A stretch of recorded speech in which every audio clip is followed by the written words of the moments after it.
तो आज हम जिस कहानी को समझने वाले हैं वो है शेर और चूहे की। अब ये सिर्फ बच्चों की कहानी नहीं है, उससे कहीं ज्यादा है। ये मूल्य, शक्ति और दोस्ती पर एक ऐसा सबक है जो आज भी उतना ही जरूरी है जितना पहले था। कहानी में आगे बढ़ने से पहले एक सवाल है जिस पर सोचना चाहिए। क्या सच में किसी का साइज ही उसकी ताकत तय करता है? ये कहानी इसी सोच को चुनौती देती है और इसका जवाब शायद हमें हैरान कर दे। तो हमारी कहानी शुरू होती है एक घने जंगल से। वहां जंगल का राजा, वो ताकतवर शेर, आराम से सो रहा है। सब कुछ शांत है, लेकिन ये शांति ज्यादा देर टिकने वाली नहीं थी। जरा इन दोनों किरदारों को देखिए।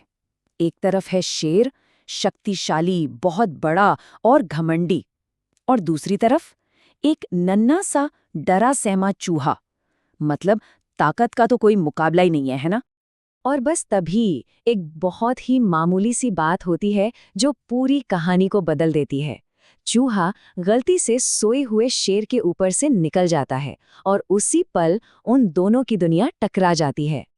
शेर की तो नींद टूट जाती है और वो गुस्से में दहाड़कर अपने बड़े से पंजे के नीचे उस बेचारे चूहे को दबोच लेता है।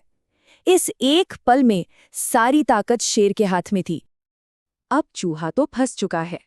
उसकी जान अब पूरी तरह से जंगल के राजा के हाथ में है। चूहे की आवाज में उसका डर साफ महसूस होता है। वो बस अपनी जिंदगी की भीख मांग रहा था। और फिर उसी डर के बीच चूहा एक ऐसा वादा करता है जो सुनने में मजाक जैसा लगता है। सोचिए, ये नन्हा सा जीव जंगल के सबसे ताकतवर जानवर की मदद करने का वादा कर रहा है। शेर को तो जोर की हंसी आ जाती है। उसके लिए तो ये सोचना भी मजाक था। एक छोटा सा चूहा और वो उसकी मदद करेगा? बिल्कुल नहीं। लेकिन खैर, उस दिन शेर का मूड अच्छा था, तो उसने हंसकर चूहे को जाने दिया।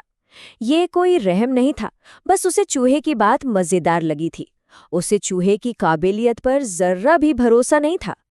लेकिन कहानी यहाँ खत्म नहीं होती, क्योंकि किस्मत का खेल तो अब शुरू होने वाला था और ताकत का ये पूरा समीकरण पलटने वाला था। कुछ ही दिन बीतते हैं और वही जंगल का राजा खुद को एक शिकारी के जाल में फंसा हुआ पाता है। एक ऐसी हालत जहां उसकी अपनी ताकत ही किसी काम की नहीं थी। और देखिए विडंबना, शेर जो अपनी ताकत के लिए जाना जाता है, अपनी पूरी शक्ति लगाकर भी उस जाल को तोड़ नहीं पाता। अब उसकी दहाड़ में गुस्सा नहीं, बेबसी थी। और जब लगता है कि अब कोई उम्मीद नहीं बची, तब मदद वहां से आती है जहां से किसी ने सोचा भी नहीं था। चूहा शेर की बेबसी भरी दहाड़ सुनता है, बिना डरे मदद के लिए भागता है और तुरंत काम पर लग जाता है। वो अपने तेज दांतों से जाल की रस्सियों को कुतरना शुरू कर देता है, एक के बाद एक। बस यही आवाज आ रही थी, एक एक करके रस्सियां कट रही थीं। जो काम शेर अपनी पूरी ताकत से नहीं कर पाया, वो काम चूहे के छोटे छोटे दांत कर रहे थे। और देखते ही देखते शेर आजाद हो जाता है। वो हैरान होकर उस छोटे से चूहे को देखता है। उसका सारा घमंड, सारा अहंकार एक पल में चूर चूर हो गया था।